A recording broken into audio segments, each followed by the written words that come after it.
Welcome to Behavioral Grooves. I'm Kurt Nelson, and just to let you know, we're not here to tell you that everything is fine in global organizations today. There are some things that we need to share, and we're here to give you the straight story. And I'm Tim Houlihan. So here's a problem that most of you are already familiar with. What leaders believe is on the minds of their employees and what employees are actually thinking can be two very different things. And the larger the organization, the wider that knowledge gap can become.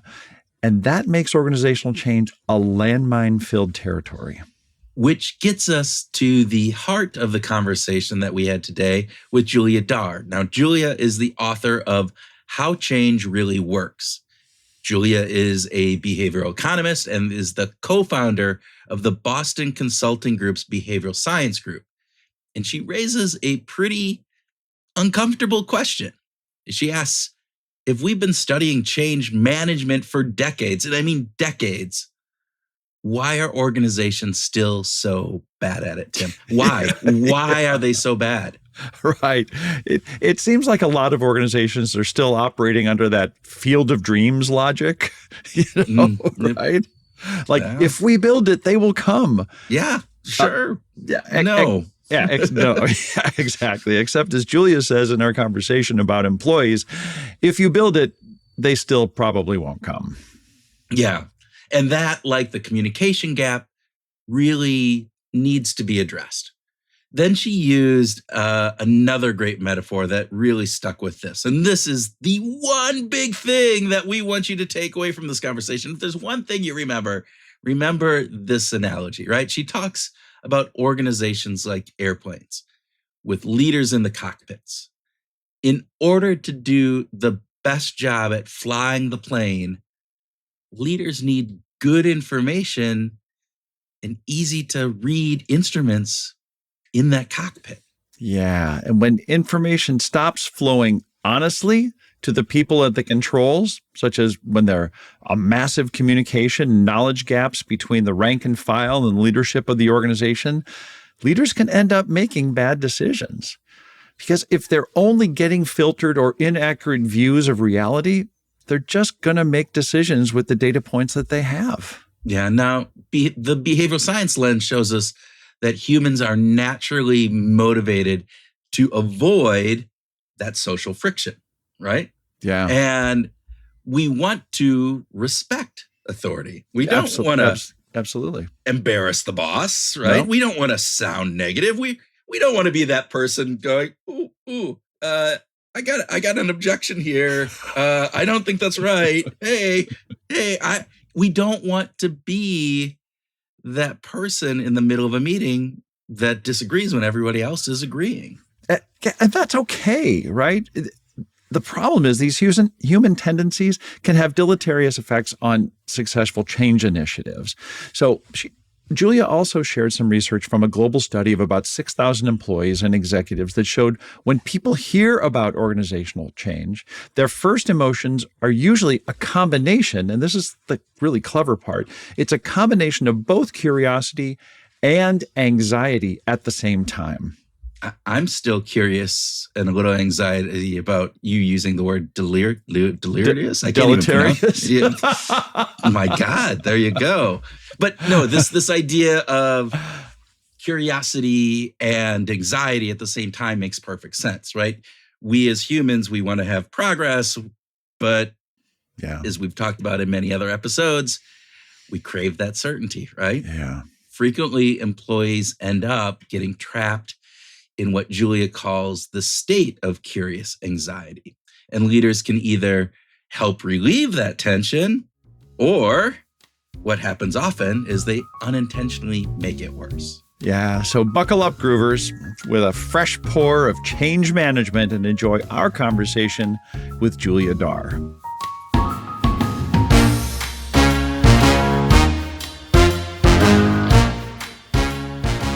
Julia Dhar, welcome to Behavioral Grooves. I'm so happy to be here. Thanks both of you for having me. We're delighted to have you as a guest, and we're going to get started with our famous speed round, or infamous, I'm not sure which. But first speed round question, Julia, would you prefer to learn a new instrument or a new language? New language. I'm a profoundly unmusical person, or as my husband says about my dancing style, it's enthusiastic. Which is not a great thing for someone to say about your dancing style, but is honest. So I sense that might be like my lane. I would own the enthusiastic part. I would say, just, you know what? This is it. This is what we're going to get. And I'm going all in. Well, obviously you do if you're enthusiastic. So. It's exactly. I think it's good to be great at things. And that's extraordinary. If you've got to a point in your life where you've said, maybe I will never be great, perhaps like enthusiasm is the best you can hope for. I love that. Oh my gosh. Yes, fantastic. Okay. Second of our speed round questions. I'm going to go with our traditional one. I was thinking of maybe changing it up, but are you a coffee drinker or a tea drinker? I'm very much a coffee drinker. Flat white, are you one of those? So, Australians, as you know, brought the world the flat whites, unless you're a New Zealander, and then you think New Zealanders brought the world the flat whites. I didn't know that there was this dual sense of propriety around that. Oh, I mean, go and check the edits on the Wikipedia page. Like, it is robust. Well, I have to admit, I've never been to the flat white Wikipedia page, so this might be an opportunity to go. Now we know what you're doing with the rest of your afternoon. Yeah, this is what my afternoon is filled. Yeah. Okay, third speed round question. True or false, Julia? Most people underestimate their own ability to influence change. 100% true. Excellent. We're going to come back to that and dive into that in a big way. All right. I'm gonna ask another true or false question here, and this comes right from the beginning of the book. Most transformations, true or false? Most transformations fail not because the strategy is wrong, but because the cockpit is. Completely true, but it isn't random either. So there's a pattern for success as well. Okay, we're going to talk about that because I want to come back to that because I thought it was a really fascinating, like even just the way that it said the cockpit is, and so we'll talk about that later. All right, we are talking with Julia Dhar about her new book, How Change Really Works, which we adore, by the way. And you and your co-authors, Christy Elmer and Philip Jameson, opened the book with a preface before the introduction, which I think is pretty high on the clever scale. But in the preface, you say, this is why we wrote the book. So why did you write the book? I think that change in organizations, in our own lives, it's such a hopeful thing. Like every time we set out to change as a part of us saying, like, we can be better. And I think I'm capable of doing that. And then you get especially into large organizations. And as we know, as we now know for sure, because it's been true for 50 years, the level of success of organizational change and transformation is very disappointing. And the worst part about that for me is that is, of course, has a cost in terms of money and executive attention, but also the human effort and care that people poured into those changes. And we thought people deserved a better chance of success. The thing that got me really fired up was we have a set of excuses for why change doesn't succeed in organizations. Things like, well, people just don't like to change, for example. That might or might not be true. They're very attractive cliches, but we hadn't really excavated whether that was true. And then the second, this is why what the two of you do is such a public service. There is so much behavioral science that would help people actually lead others, invite others to change themselves in organizations that, while very easy, in some cases low effort, but profoundly human, that would give everyone a much better head start on being able to change successfully. And so even though we say at the moment the success rate isn't great, that we wrote the book because there is a chance for it to be much better. That's fascinating. And it's so true.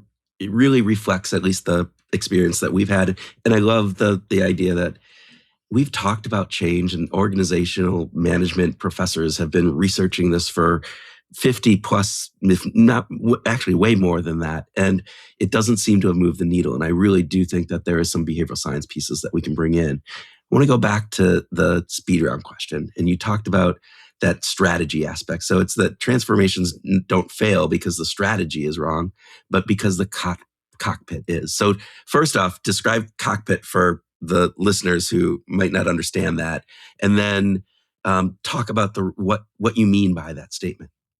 No, so let me take you way back to 1942-ish. Again, as the United States starts making a really concerted contribution to the effort to win the Second World War, a really basic challenge is noted among people working with pilots, what was not yet called the Air Force, but soon would be called the United States Air Force, which is extremely skilled, very well-trained, often in this case, combat-tested pilots, and were crashing the next generation of fighter planes, basically, and in ways that weren't easily explainable by a lack of skill. I'm going to assume that they were highly motivated, that we already knew they had been trained.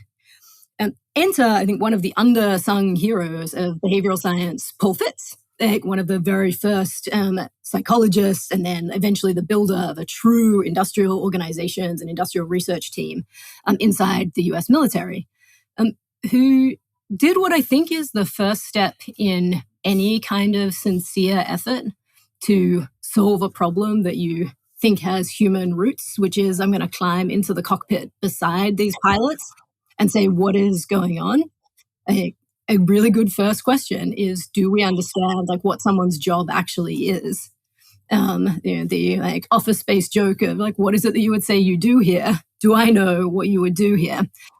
And through the course of that exploration, basically got to a place of concluding that when you looked at the cockpit of a fighter jet or a bomber, the result was an increasingly complex environment, all sorts of instruments and tools, all pretty well intended, by the way, obviously, to give greater guidance, greater specificity, but not particularly well designed for the way in which a human does something.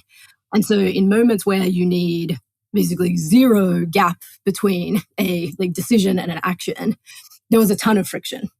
And so just starting by saying, let's assume that the problem is not the pilot. Let's assume that the problem is that we haven't created an environment where they can change, or even ask, is it likely that people are going to be able to do the thing that we want them to do?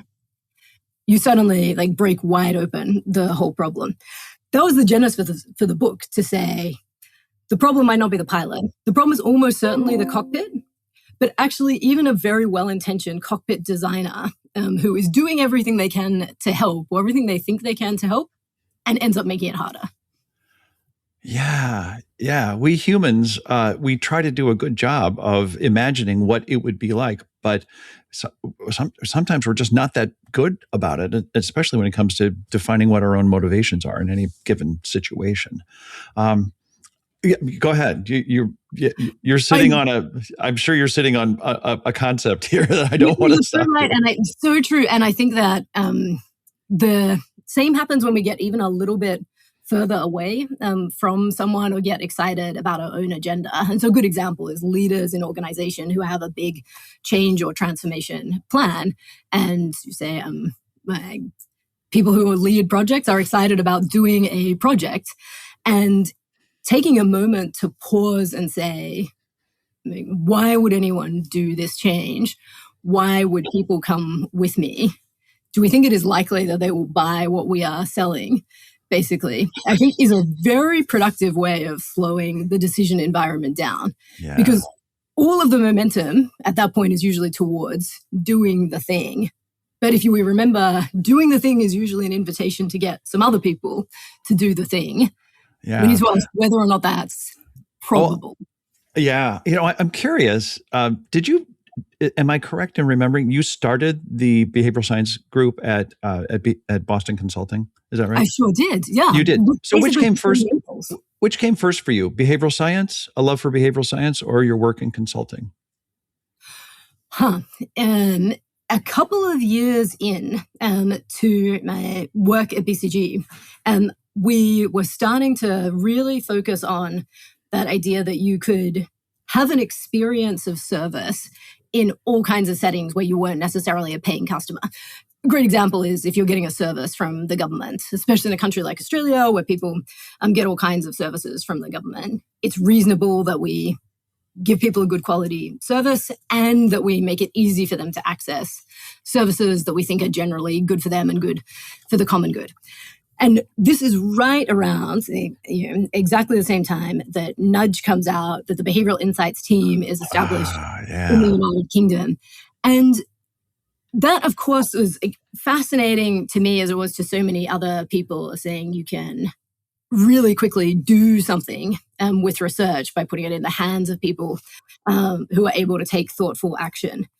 The thing that surprised me, continues to surprise me, is a group of people with a very strong motivation, a profit motivation, to take advantage of all of this knowledge, that is private sector leaders, somehow we're behind governments in thinking about how do we do this really well, not just how do we do it for customers, which of course is important, but actually there's all kinds of quirky phenomenon inside our own organization where a little bit of knowledge, a little bit of testing and experimentation could be wildly helpful to us. And by the way, de-risk a bunch of money that we spend on technology or transformation or anything else. Yeah. Julia, you're talking her language. I mean, that is Yes. so like right on spot with exactly some of the conversations that Tim and I have had over the years. It's like there is so much opportunity out there, and it feels like it just isn't being taken advantage of. And I get it. Sometimes it's status quo bias. There's a number of other factors that come into it. But what do you see? Why is that so hard, or why was it? I think it's changed. I don't think it's exactly 100% yet, but why was it so hard for the private sector, where you'd think as you said, the incentives to do it right are significant? Yeah. And yet it didn't get the uptake that it did. Yeah, we do still have a really long way to go. I think that there are perhaps two parts to it. One, like the very natural first intervention for any behavioral scientist, once you have a set of hypotheses, is an experiment. Like, let's test something. And I think that actually can feel much heavier to leadership teams than I had realized. For some reason, a pilot is fine, but an experiment feels like really challenging and concerning. And maybe that's just a choice of words. The second one, which I think might be a little bit more acute, and we don't talk about enough, which is somewhere underlying a lot of change efforts in organizations are sentiments like people will just have to get on board. Let's just get everyone excited. And people are either on the bus or not on the bus. A colleague and I once wrote an article called Pathologies of Failed Change, which are basically what are all the cliches that people use in relation to these, like things like it can't be that complicated, for example. And I think behind that, when we were brainstorming the title for this book, Phil, one of my co-authors, the alternative title that he had pitched was Shut Up and Change. And it's not where we landed. As you know, how change really works is a little bit more welcoming to people. But I think there's a good amount in organizations where we say people are employees of this company. And therefore, when we make a shift, we do on some level expect a shut up and change, with even in a moment where we know that that's not very likely. And we know that people have a choice about how much effort they bring to an ask to do something differently. Yeah. In the book, you bring up this take-up concept, and you referenced Field of Dreams, like this idea of if you build it, they will come. And then this idea of take-up, which is this behavioral science concept that assumes Field of Dreams is wrong, that you can't just build it and they will come on board. Can you talk a little bit about that? And particularly, you bring up COM-B, you bring up fundamental attribution error with, from Lee Ross, all of those different pieces.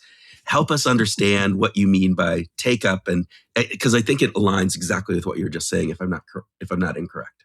Absolutely, and I am very excited for this concept of take up, best articulated, I think, by Cass Sunstein, to get more love and attention around the world. It's such a simple but important idea, which is it probable or likely, and can we create the conditions that it's probable or likely that people will do things that are clearly and obviously in their interest. There's a set of things like that in companies, people not taking up training that would be advantageous for them, other benefits, obviously, but also more complicated situations where we want people to give some discretionary effort into something that we think would be in their interests, but also the organization's interests. And the best way that I invite people to remember take up is to say it is a reverse field of dreams phenomenon. If you build it, they still probably won't come. If you build it, they still probably won't come is a good way to think about change in organizations. And we spend a lot of time on the building and not much time on the take up from humans. Yeah. My really simple intervention for companies, by the way, is anytime we're building a business case, you're planning to do something, just saying there will be no money without a take-up plan. There will be no extra resources without a take-up plan. And a take-up plan could be as simple as the people on a project team having a very convincing answer to the question, why would anyone do this? And if the answer is not much more detailed than, well, we really like it and think it's a great idea, we might need to dig a little bit deeper. And that doesn't mean that it has to be impossibly easy or incredibly attractive to do something. It just needs to be probable that they have a pathway for it to align with their incentives and to align with their goals. And indeed, as you said, that's very crowded by a complicated set of biases and barriers on both sides. A few years ago, I was working for the sixth largest bank in the U.S. Out of Charlotte, North Carolina, 55,000 employees. They announced a massive $750 million payroll reduction. And within a couple of weeks and layoffs start happening, they had a big town hall, and the entire C-suite, the entire executive team was on the stage for this town hall. And I got up and asked the question. I wanted to kind of see, of primarily the chief operations and marketing guy, I wanted to hear from him sort of what's the next move? How is this going to play out? And so and he's a big basketball fan. So I framed it as, okay, this is an important game. We're in the basketball game, but where are we in the game? And he answered it and gave what I thought was a good answer. But then he turned and he went to the head of HR and said, "How would you answer that?" And she answers it completely differently. And then she turns, and they find this interesting, and then goes to the head of finance, and then compliance, and 5 different people on the stage answered it completely differently. The CEO he even said, "Well, I don't know where we are in the game, but this is the most important game of our life." It's like, oh my God, they just destroyed the sense of alignment that you talk about as being so fundamental to getting change happening. And they just demonstrated right there in front of, 5,000 people in the audience. We don't know where the hell we're going. One of the things I think about a lot is the thing that we can almost always give people in communications and situations like that is honesty and specificity. I do think I might add a third to that, which is consistency. It might be nice to be honest and specific, but if the three of us are honest in very different ways, that is not at all clarifying for anyone. And I think being able to do that really well is, again, extremely empathetic act. I don't know about the two of you, but I always think the first law of behavioral science should be people are not doofuses. Generally, people have a pretty good sense of the business context in an organization. They know why things happening. People who work in large publicly traded companies are not ignorant of the fact that they are like part of a capitalist enterprise owned by shareholders, and we shouldn't pretend otherwise to them. And so honesty and specificity in a moment where they can take some action, or in this case, you're giving them some clarity about their future path, helps a lot. But only if the executives have agreed in advance what they're trying to convey, what they're trying to be clear and specific about. Why is that lacking? Why is that so hard? I think part of it might be, or a big part of the danger is actually in a word that you use, which is alignment. And I do worry that alignment has become one of these incredibly dangerous words in organizations. Because it's buzzy, because it's a buzzword kind of thing? Because it's both buzzy and fuzzy. And so we could say, and there often comes a point in a meeting, it sounds like we all might have been in one of these, where many minutes in, like someone very senior looks around and says, oh, okay, are we all aligned? It's like pretty much only one correct answer to that question at that point in the meeting. Yeah. And I think it can be a cover for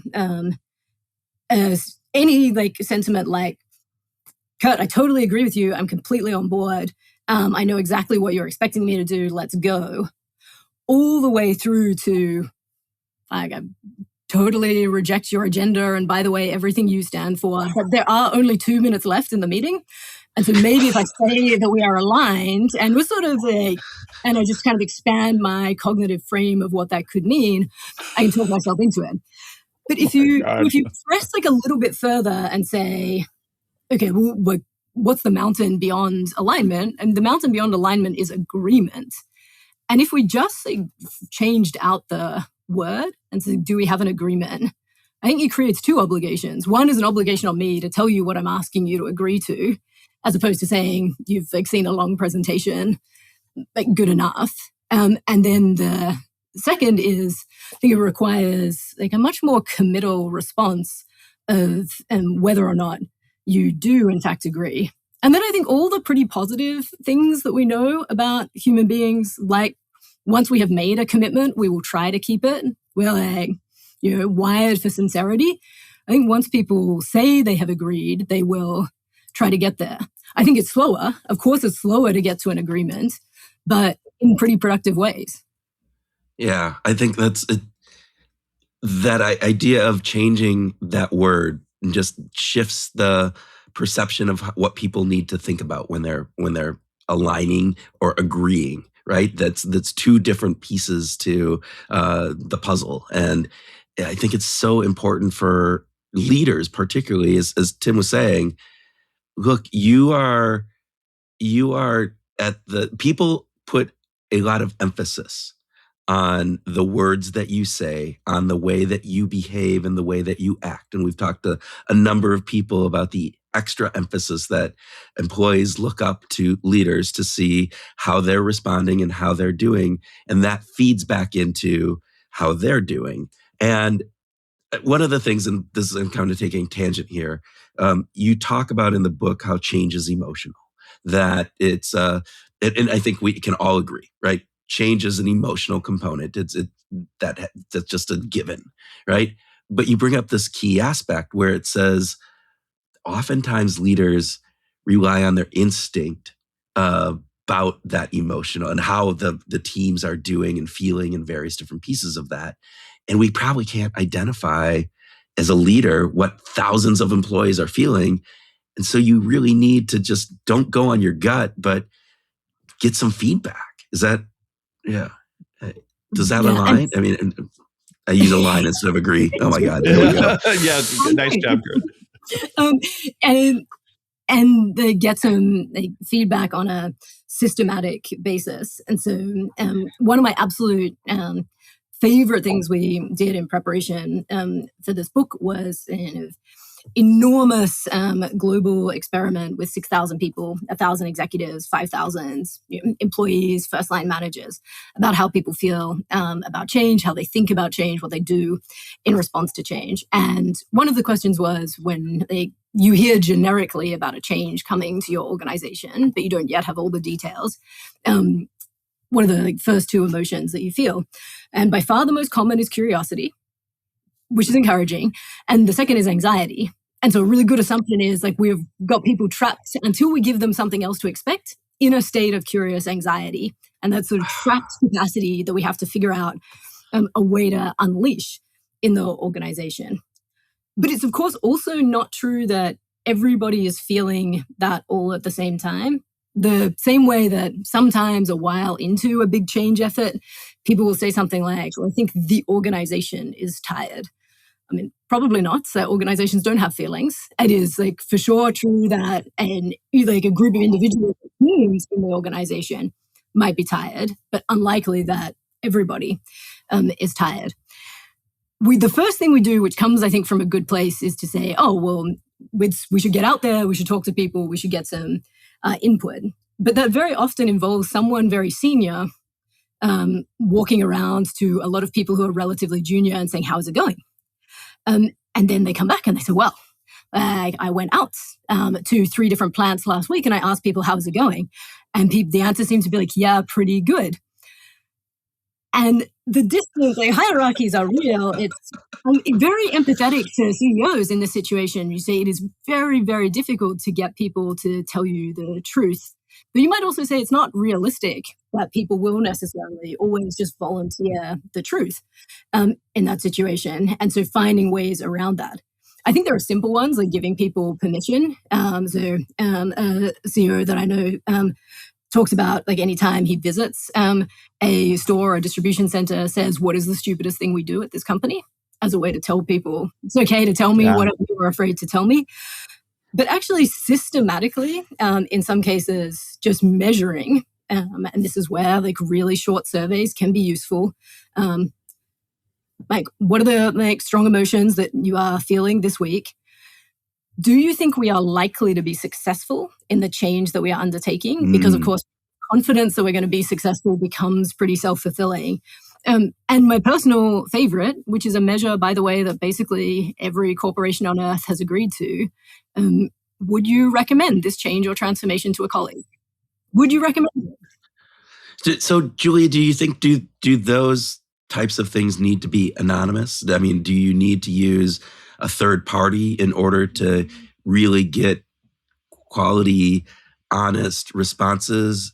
Because we just talked with another researcher about one of the biggest barriers in organizations is fear. And there is like, if I am against the mode saying this change isn't something I would recommend to a colleague, am I going to be suspect in like saying that honestly if it's not anonymous or different things? Or how do you go about doing that in a way that makes sure that people feel that they can answer in a way that is truthful? You know, we've tried it so many different ways. I'm not sure that I yet have a comprehensive answer. A thing that I do know for sure is that provided that people feel listened to, even if, by the way, their suggestion ended up being rejected, that is the single most important thing. One of the greatest comments of all time in one of these rounds of feedback that I received from someone was, unless anything changes, unless I see any evidence of something changes, this is my last time filling out this survey.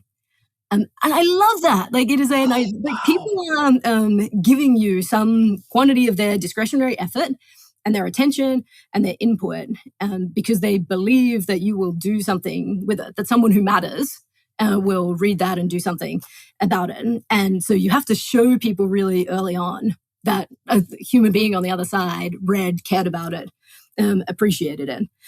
One intervention that I really liked in a company was they had a version of a survey exactly like this that we were running, and it was anonymous, and you could go like all the way through the survey totally anonymously.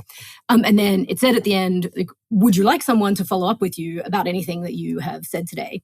And yes, no. And then, of course, if you said yes, it was like, in order to do that, like, you have to tell us who you are, because like, how else will we find you in this?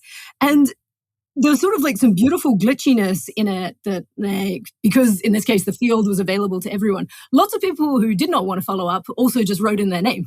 They're like, I'll just tell you who I am. Anyway, which says to me, people are not as concerned about anonymity as like maybe we expect in that situation. They definitely want to be listened to, and if they like know that there are people on the other side doing something with it, that helps them a lot. I will also say one of my like favorite things to do, like before you're even in the world of your change, having like actually influence the way you're asking someone to do their job, is like up front in the organization say, let's with the project team, how do you rate the change abilities of this organization?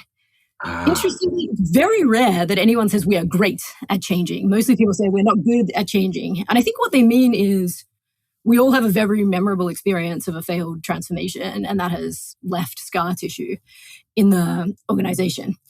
But as soon as you go like a little bit further out into like the wild of the company, people are relatively compassionate and forgiving. So they say things like, we know that in large software implementations, for example, or like big location shifts, things go wrong. We know that timelines shift or change around. Just be honest. They just tell us what is really happening. And that idea that people actually, they sort of have a great deal of empathy for how difficult it is to run a big thing. They know that people are handling a lot when they do that.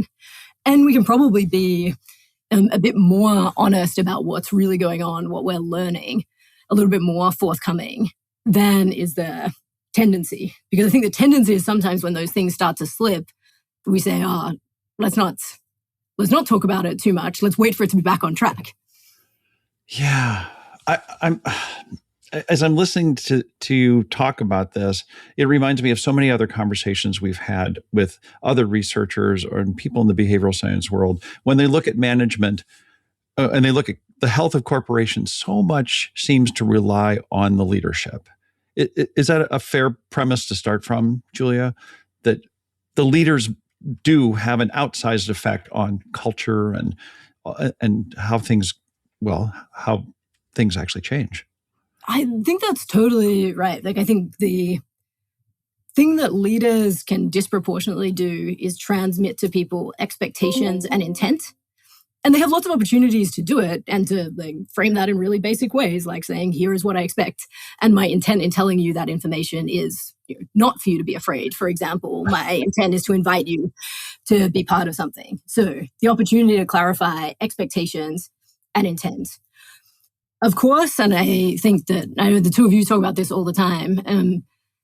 Behavioral science is not a magic trick. Like sometimes the incentives are just not set up in the organization for people to meet that expectation, even if they do understand the intent. And you can get people to give much more effort than they are incentivized to directly. Yeah. But because first law of behavioral science, people are not doofuses, it's very hard to get someone to negotiate directly against their own incentives. Yeah. But it's quite often the case, like that we're asking people to do something that we have not yet set up the conditions for them to do it. Amidst all of the ways in which we can intervene productively to help create the right conditions for change, like we should remember that in many organizations and companies, the single biggest predictor of what someone will do in any given situation is what their line manager tells them to do in that situation. Yeah. Is change fatigue something that you see? And I'm asked this because I worked with an organization, came in, and they had gone through over 10 years. I think they had 9-10 VPs that had changed.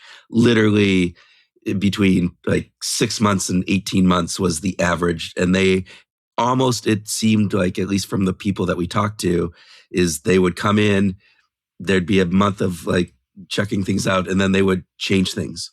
And then they would be gone. And then the new leader would come in, and a month of kind of going through, and then they would change things. And so they got to this point that I described as survivor mode. So Survivor the show, it's outlast, outplay, outwit. And they would almost to a part, it's like, oh, you want me to change the way that I'm doing this? Sure, I'll do that. And then, 6 months later, they're going, you haven't changed. And they're going, oh, I'm sorry. I meant to, but it's been harder than we thought and different things. And they would just outlast them because they knew when that new leader would come in, there'd be a different change. And they're going, it's just not, they've gone through it so many times. And then it was like this back and forth. I'm not sure if you've seen that as well, or if that was just a one-off. It's definitely not a one-off. And it is kind of astonishing as you look at situations like that where you say, this organization, not any one leader or not any one particular situation, but this organization has taught people that is the optimal strategy. Yeah. And in fact, that has been really consistently rewarded. And there is fundamental attribution error. There's actually nothing wrong probably with the people at the end of that change, but there may not even be anything wrong with each individual direction, but the way in which we have set up the conditions, the context for change, has become really problematic. You asked about change fatigue, which is always one of those sentiments that it makes me a little apprehensive as we talk about it, because I think it becomes really convenient to say, oh, I think there's just change fatigue in this organization. There's a lot going on. Okay, it's a busy world. There's a lot going on everywhere. And I wonder if we talked more about change disappointments. Your organization is not tired, maybe. They're just very disappointed.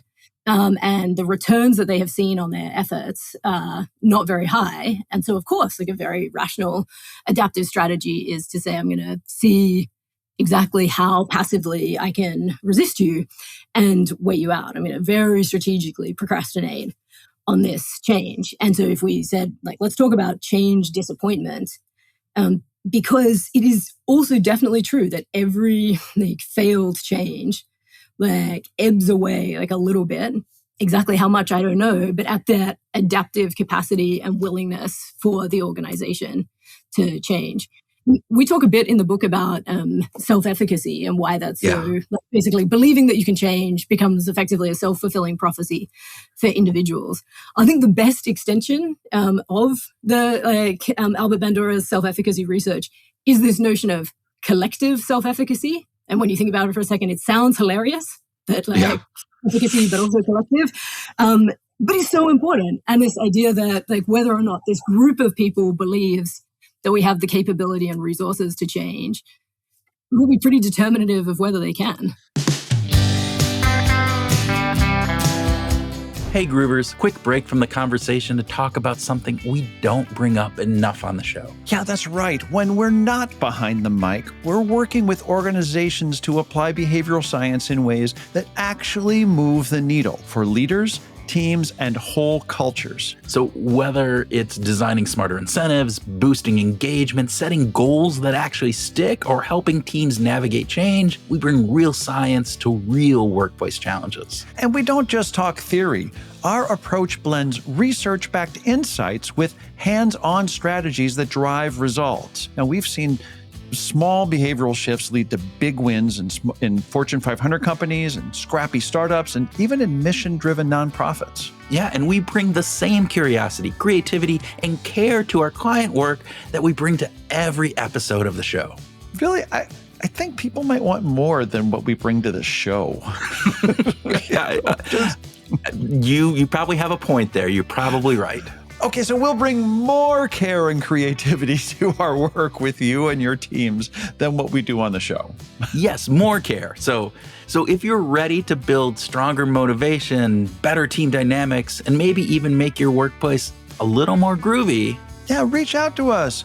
Grab us on LinkedIn or Facebook, or just drop us a line. We'd love to help you and your team find your groove.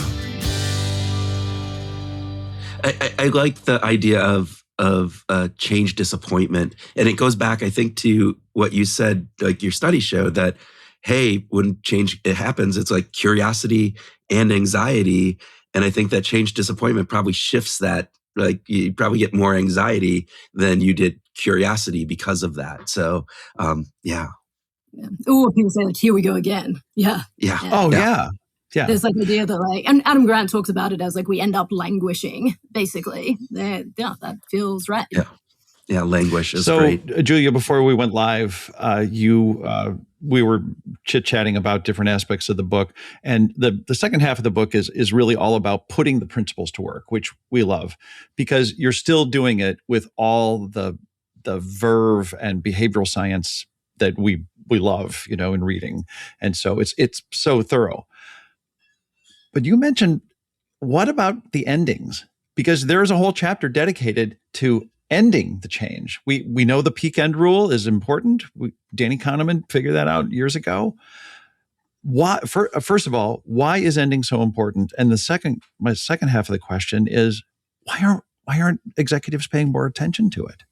I know. Why don't people love ending? Like, the start has, there's so much sex appeal around it. Like, we get to decide, and then we plan, and then we start, and then you're in the middle for a while. And generally, but we're building momentum. We're running. We're heading towards something. And then at some point, often it becomes, it's kind of, well, then it's like, then we're just going, and it's no longer getting as much executive attention. And you're so right. Like, the whole mission of the second half of the book was to say, like, we hope you love behavioral science as much as we do. Like, we hope you want a really systematic approach to changing and to really like uncover what the like human is thinking and feeling. But even if you don't, like, just like put this in a systematic, organized frame for me, like just give me what I can use in order to get a big thing done. That's the service that we're hoping it provides. And we gave a whole chapter to this idea that you have to end things really well. Yeah. I was thinking that if there is one concept in psychology that you would say, like, the general population, like, really like understands and is like very literate about, probably like great thanks to Oprah Winfrey for this, it is this idea of closure. Like, people instinctively get like our need for closure, and it's very well known. And yet, in organizations, or in projects, we don't really end things. We talk a lot about like, well, we deprioritize it, or now it's moved to a steady state, or it's business as usual. But nothing ever really comes to an end. And I think that can be like very tiring in its own way. What I think it doesn't do is give people the chance to come back together.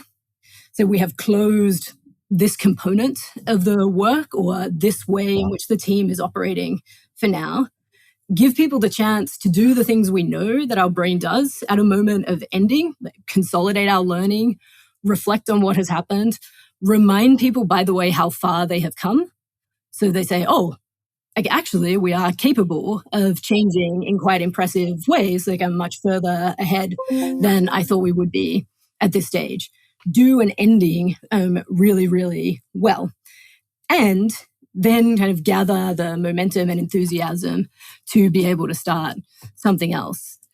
And I think, by the way, this is like a public service announcement to leaders out there, that if you just take on the mantle of, I'm just going to be the person who ends things, this is literally free. And I think gives people so much chance to appreciate where they've come from, but also all the people who've contributed across the organization. And then, of course, as we know from the peak end rule, it's not only about getting psychological closure. Remember, like, the ending is much, much more memorable than the start in almost all situations. So why wouldn't we take a bit of the attention we gave to the start and move it over to the end?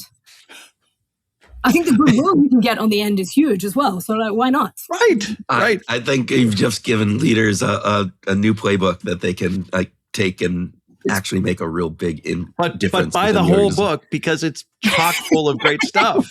Yeah, exactly. You didn't get that in the sample, precisely. Don't just be a free writer. Yeah, there you go. CEO, Chief Endings Officer. I think it could happen. I love it. I love it. So, Julia, sticking with these last principles, the application principles that you go through, we have to ask this. I'm almost going to bite my tongue when I say it, but can you talk about the role of AI in some of these implementation phases? Yeah, of course. Why? But by the way, why do you? I feel like you Well, feel bad about asking. it's because, well, I mean, it's like, oh, everybody's got to have an AI. By the way, I love the way you addressed AI in the book. First of all, you don't flood it with AI this and AI that. It's just there are selective points where you say, hey, here's an idea for using an agentic AI to help the organization. And I thought it was really thoughtful. And I'm fatigued. I'm disappointed with all of the crap about AI. So excuse me for editorializing, but I'm excited by it too, by the way. Yeah. That exists as well. Yeah, you're curious too. I totally Yeah. agree. I mean, one of the things that we confidently know for sure, there's a robust MIT study that shows this, that says 95% of AI pilots in companies didn't positively return. So part of it is saying, oh, like there is an element here of here we go again for other types of organizational transformation, that for the moment, the direction of travel appears to be that many of them are going to be quite disappointing, partly because a lot of them use a theory of, like, if you deploy it, they will come, right? And there it is. sometimes, no, they won't. No, they won't. The reason that I think that is particularly a missed opportunity in the context of AI is twofold.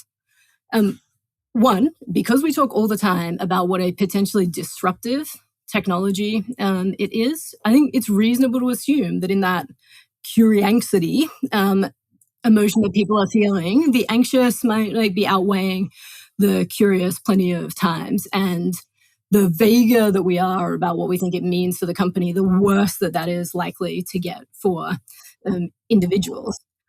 The second is, I think we talk so much at basically two levels of abstraction, both of which leave people a bit lost. One is, like, what does it mean for your individual job and the tasks that you are currently doing today?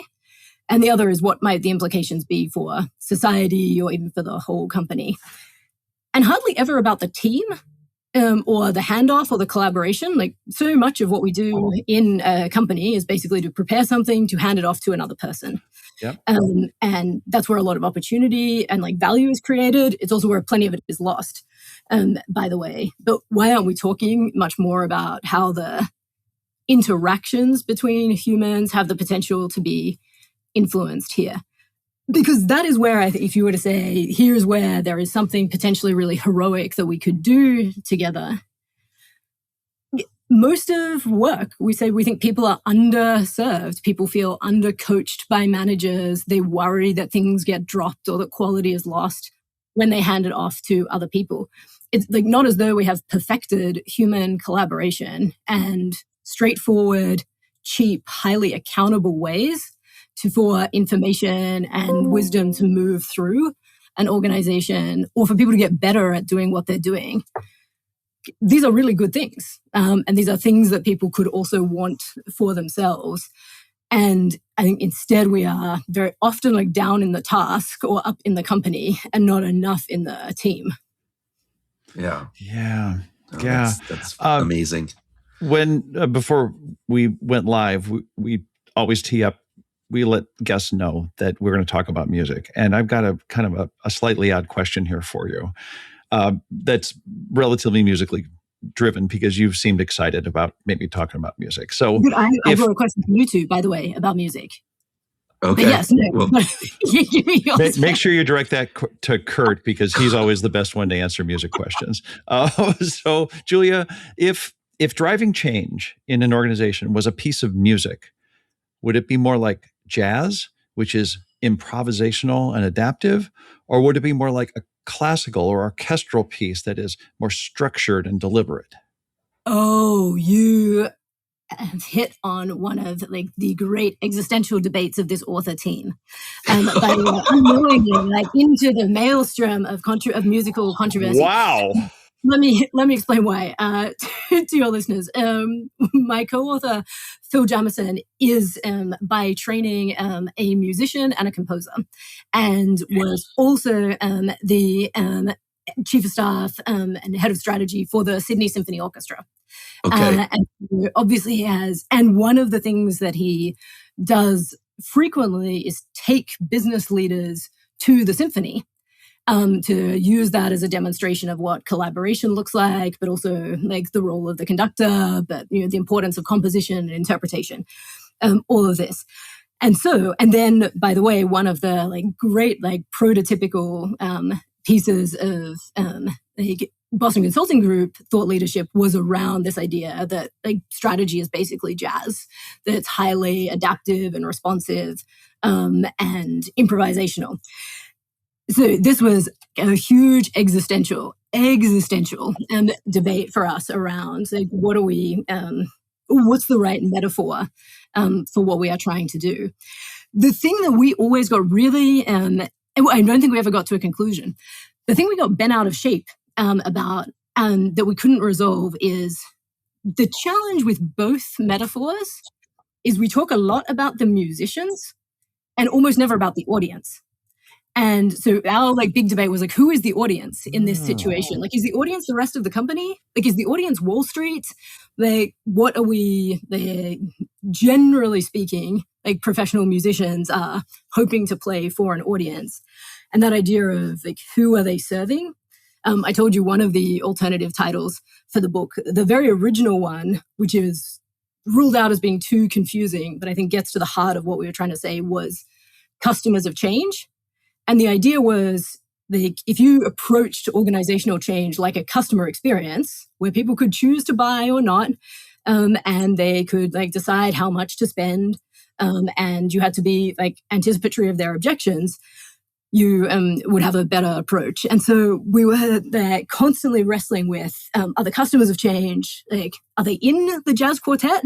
Are they like part of the string section, or are they the audience for the change? Yeah. I think it's a really good example, though, coming back to the example that you gave us early on. If the musicians like have not decided, like, what are we trying to play here? Like, what are we trying to do? I think we talk a lot about flexibility and agility and adaptiveness as a leadership value. I do wonder, like, if we should have a little bit of caution on the idea that improvisation is not really a strength, and it may actually not really be a service to people to say. It might not be the most respectful thing that you could say, like, we will figure it out along the way. Wow. That was. I know you didn't know that you touched like the third rail of the book writing process. I was quite happy when you were going. It's an existential question that we have. Wow. Okay. Well, I don't want to start a controversy, but like you'll have to get Phil on and hear his side of the story. Yeah. Absolutely. He is next, and he's gonna. That's gonna be the first question. Point counterpoint here, kind of exactly. going. It's like what do they call it? A SmackDown episode. Yes. 100%. Okay, let's lighten things up. Julia, let's imagine that you were on a desert island and for a year, and you had a listening device with you that could only play two artists. You get the whole catalog, everything that they've ever created, but which two artists would you want to bring with you? Oh, wow. Okay. Gonna give you two. So the entire Imagine Dragons catalog, which I think is very inspirational for me as I'm thinking about change. And then this one has a special place in my heart, unique to Matthew Wilder, have like basically like one great song, Break My Stride, which is hilarious and like chanting and like very inspiring, maybe only to me. I don't hear it get much radio play anymore, but I feel like I would play that song on repeat. Break My Stride was a hit, though. I mean, I totally agree. At least a top 10, if not a number one hit for a while. But I think it was a one-hit wonder, though. After that, I think so too. And a behavioral intervention that my husband recommended to me, as I kind of continue my quest to like get up earlier in the morning, or indeed like get up at all, some days, was if your alarm tone is your favorite song, that's likely to like set a kind of positive intention psychologically for the day. And so that is my alarm tone now. But no, Break My Stride. Yeah, 100% it is. My singing is sort of a bit like my dancing, enthusiastic but low quality. I do sometimes get reports from my husband that there's like sleep singing that is not the greatest. Oh my gosh. I just want to just check this. You're going to choose Imagine Dragons because of sort of the depth and emotional impact of their catalog. And it makes me hopeful, Yeah, right. And then you're going to one song. You're going to go all in on one. You could pick anybody with yes. But that one song has such like emotional. Yeah, I know. I think it's a beautiful. I sometimes say to people when I'm trying to like build like encouragement for more behavioral science in an organization and more like spending more time like actually understanding not humans in general, but your specific humans. I say like human beings are beautiful and surprising. This is like an important insight from behavioral science. And not always totally rational. And I like the idea, you're saying like, look, Kurt and Timberlake, you could have had like 1,000 songs. You've gone with one. This is like a good sign. People are not totally rational. Like they have a lot of feelings and desires that they bring to something. So, but I will say that's not, I mean, Matthew Wilder has more than one song, right? Indeed. So you actually, you get those as well. And you probably have never listened to those. So this would be an exploration. Yes, exactly. But that isn't true. So this is a chance. So you could find like brand new songs that you could fall in love with. So there, Tim. Yeah, exactly. Capable of musical growth, right here. Yes. Can I give you both my musical question? Okay. Oh yeah, God, are you sure you want to ask this? Yeah, this is it. We just need a bit of free consultation on this one, actually. So, as you will be aware, often like when you like speaking in front of large audiences, one of the things that like at very well produced events now, people say, "What would you like your walk up song to be?" What do you think is a good change related walk up song? Change related. All right. The first thing that comes to me. Well, of course. Can I have a 2-part answer? 100%. You got to walk off at some point. So yeah. Well, okay. So we asked this of Bob Cialdini about, and Bob Cialdini's favorite walk-up song is "Think" by Aretha Franklin. Oh, that is a solid recommendation. So I think that's a solid play across any, and even if you were at a big change thing, "Think" could be fantastic. But to the second part of my second answer, I'd just go to Bowie. I'd go with Changes. Yeah, I mean that would be my go-to. You take the easy shot. It is, but the thing is that you want to communicate to people, right? So, like the wonderful thing about Aretha Franklin's "Think" is that it's the first word in the song. Think what you're trying to do, and it's emphasized. And Changes. Same thing. Changes. It's right there on top of the chorus. You can't mistake that for anything. It's not buried deep in the lyrics. Turn to face, the changes. Yeah, So that's Kurt. I don't know. You probably have a better answer. You just stole the easy single that I had. Sorry. Changes was my choice. So, what do you use now, Julia?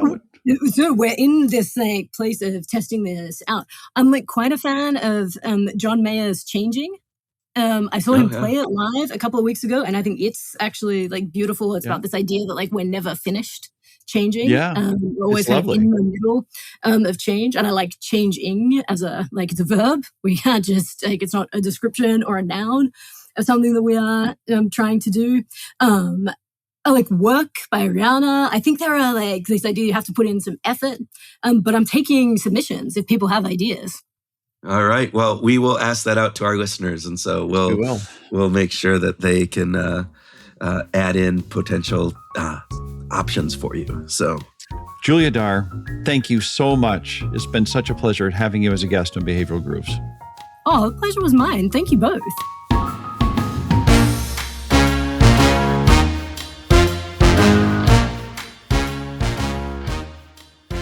Welcome to our grooving session where Tim and I share ideas on what we learned from our discussion with Julia, have a free-flowing conversation, and groove on whatever else comes into our curiously anxious brains. Yeah. Yeah. I mean, I love the fact that she's not trying to name it as just one thing.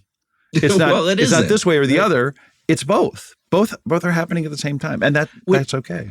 This has been a theme, Tim, not curiously anxious, not that theme, but this theme of having paradox has been a theme that we have encountered a lot on the show recently. I don't know, maybe I'm just reading into things, but I think there's been a lot of like studies of paradoxes and like focusing in on these. You can be excited and anxious about something at the same time is kind of a paradox. And this idea that that's actually okay is sometimes hard to grapple with. Yeah. We're going to have an upcoming conversation with Bill von Hippel, right, about the paradoxes of the human success story. It's that we're both individualists and collectivists. We're both collaborators and competitors. Yeah. And those two apparent opposites can exist at the same time. And I think Julia does a great job of pulling that out here with this curiosity and anxiety, which can exist at sort of opposite ends of the spectrum, both being evident at the same time. Yeah, I mean, this was really, I thought, pretty impactful. Look, the purpose of leadership, the goal of leadership during change is not about taking all that anxiety away. It's not about eliminating that anxiety. Right. But it's converting that anxiety, leveling up that curiosity with it so that you create action, so that you turn that into some sort of confident action that employees are going, yeah, this is what we need to do. I'm going to actually move from this status quo where I am to another point. And that's anxiety driven, but it's also, I'm curious about it and I want to have that opportunity. And couldn't this be part of the reason that we are still seeing engagement figures in the 30 to 40% range? that they're kind of bad still after decades of all kinds of interventions, that we're not seeing a lot of huge margin there because leaders are not converting this anxiety into engagement. Yeah. I think it's a part of it, right? It's part of it. Yeah, I would not say thing. that No. the engagement is a vastly different piece of the organizational culture jigsaw puzzle that we have to put together. And again, anxiety is going to be natural because uncertainty about status and competence and what's going to happen to me and what's going to happen in my role. Is there going to be a big layoff? All the what ifs, negativity bias absolutely creeps in and floods our consciousness. So that's totally natural. But the curiosity part can be stimulated, like that part about, well, actually, what is going to happen, right? What are the possibilities that could happen? I mean, is this actually thing? If I'm paying attention to the right things, am I going to see opportunity through some potential chaos? And this is the part where I think Julia brings in a really good part, right? She talked about that. Look, employees are neither purely resistant nor are they purely enthusiastic, right? There's very few people that are at the ends of that spectrum. And this is across multiple components, but in this in particular. And it's I've talked about the 20-60-20 rule that I believe, happens a lot within organizations with employees. Explain that for those who aren't familiar with it. So, when I was doing team building programs way, way back when I had hair and different things, right? So that was a long time ago. Yes. But I used to get really upset because I would everybody wasn't just kumbaya at the end of my fantastic team building program that I did. And they weren't all just like, Right. this is the greatest thing ever, Kurt, and thank you. I had a lot of people that were doing that, but not everybody.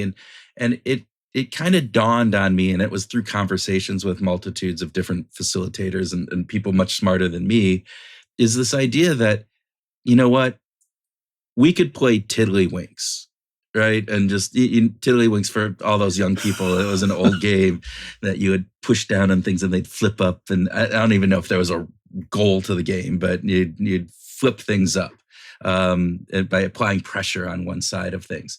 And 20% of the group, regardless of how good I was doing, would find some meaning in it, and they'd take it and they'd go, oh, I get it. You apply pressure here to move something over there, and it would just happen, right?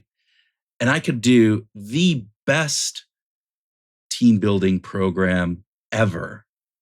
And there's going to be 20% of the people, 15% of the people who are going to go, yeah, but he said it this way as opposed to that way. And I don't really align with that. They'll find something wrong with what we're doing, or it just doesn't resonate with them. And it's the 60% in the middle that are the big ones who, that's right, depending upon how well you do that program and different things, you can shift them. Now, it's a broad generalization of a variety of things. But I found that 20-60-20 rule applies in a lot of different things, not just in team building. And I think in this change component, it probably, in this curious anxiety component, I think it applies as well to a certain degree.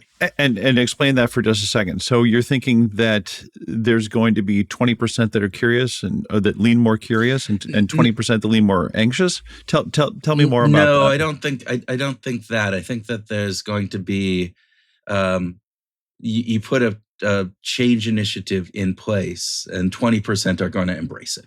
They're going to just regardless. They're going to be the ones who, because of the way that they're wired, because of how they're experienced in the past, they're going to say, let's do this. They have that curiosity way outweighs that anxiety on different things. And then there's going to be 20% that you could have the best change program in the world, and they're going to be a little hesitant. They're going to be they'll feel both curiosity and anxiety. But I think the anxiety probably outweighs, right? So again, for them, it's going to be, you're going to have to really get that curiosity. You're going to have to really ramp it up. And there's that 60% somewhere in the middle who is really what is the organization, what leadership needs to target. They need to be the ones that we're putting that effort into, that Julia talks about, the ways to engage that curiosity and not overcome the anxiety, because you're not going to overcome that anxiety. You just need to outweigh it with the curiosity. And those are the folks that you really need to be focusing in on. Yeah. I love actually the way that you're thinking about that. Now, what should leaders be doing, especially from a communication perspective, when it comes to making the move to engage, turn that anxiety and curiosity into engagement? What are some of the things that they should be doing? Well, communicate honestly, right? I mean, number one, we are really good at BS detecting. Our little radar goes up pretty easy. And we have that negativity bias. And so we are skeptics at heart to a certain degree. Be specific, use concrete examples and like what this change means. Consistent across those communications, right? Yeah. What do you think? What are I'm thinking of things that they shouldn't be doing, and thinking that don't be inconsistent. Okay, so right. So just the opposite. Just of what the I opposite. said. Don't be vague, right? Be more concrete. I just, if you're gonna amplify curiosity, then stimulate that with positive things. Continue to paint the picture realistically and authentically as for the positive outcomes. And of course, it's change management and big change initiatives at companies aren't always positive for everybody. No. So you can't just, as my father said, you can't bullshit a bullshitter. So don't try to create something that isn't there. Be candid about it, but don't lay on this thick layer of some non-reality that's out there that no one can even imagine is becoming even close to being real. Yeah, I think there's a fear that if leaders tell the truth, everybody's going to just freak out and throw up their hands and quit or just give up or whatever it is. I don't think the research supports that, and my personal experience doesn't support that. We are resilient, we can tolerate as long as we believe that we're being told the truth and it's honest and there's rationale, that this isn't just an arbitrary decision that is made because some person's going through some ego trip on their own or whatever that would be. If there's a rational reason for it, we deal with it pretty well. Yeah, I couldn't agree more. We're not just irrational beings. We're not, if we've got a rider and an elephant, it's still a rider and an elephant. It's not just an elephant and it's not just a rider. It's not just the rational person and it's not just the irrational person. We're both. We humans have both that rational thinking and the irrational thinking. Well, and it goes back to what we talked about like fatigue, right? We think about change fatigue. It's not necessarily change fatigue. It's change disappointment, as Julia points out, right? It's this. You've talked about change. We tried something and it didn't, it doesn't work. It's just like we continually get disappointed with change. And sometimes that disappointment comes not because the change didn't actually work, but we just don't recognize it and we don't talk about it and we don't celebrate it. Yeah. That was the other piece, that peak end rule piece that Julia talked about, I thought was so important and so often we miss as leaders within organizations is highlight the endings, highlight that this project is done, that this change initiative is over and we're now in the new constant. But hey, don't just let it petter out and dissipate through osmosis. You need to really highlight it. Yeah, when I was an employee at a bank that went through a $750 million payroll reduction, a massive. That's a lot. It was like 5% of the workforce, more than 5% of the workforce. There's a lot of anxiety. There is that curiosity, but it took months for this to happen once it was announced. And I don't object to the amount of time that it took to make it happen because you got to be careful. You got to be thoughtful. Leaders need to be thinking about who stays and who goes. Those are important questions. But not communicating frequently enough with honesty and sort of giving people a fair and accurate assessment of what's happening on kind of creates this scar tissue for people, for the employees who are just sitting around waiting, and they're trying their best. They're going to prove themselves. They're going to talk about peak end rule. They're going to score that touchdown in the final seconds of the game just to show that they're worthwhile and they're meaningful and they shouldn't be cut. So you got all that going on, but it creates this negative residue within the organization that becomes a cultural downer. And it's really sad. And as I've talked about, right, that survivor mentality within organizations where change it's like, I will outlast, I will outwit, and I will outplay, as play being the kind of conniving, different pieces, as opposed to embracing the change and working with it, if a company has that survivor mentality, that survivor ethos throughout, then I'm going to wait this out because somebody new will come in and will change it. I will outwit. I will say I'm doing the right things, but I'm really just hanging on, doing what I have been, and outplay. I will obfuscate until it doesn't matter anymore. So yeah. Did you just say obfuscate? Wow. Yeah, you got me from the intro. I know. I did. Okay. Anything else that you want to cover? So, in this? Jazz versus classical music as a metaphor. Oh, yeah, we talked about this. Okay, so I'm. One of the things that's been on my mind since we talked to Julia is so many leadership books, so many stories, metaphors about leadership is about jazz, jazz musicians, they get in and they've got a rough playbook and then they're just improvising and everybody's watching each other and it's all collaboration and improvisation. And then that's how they get to the end.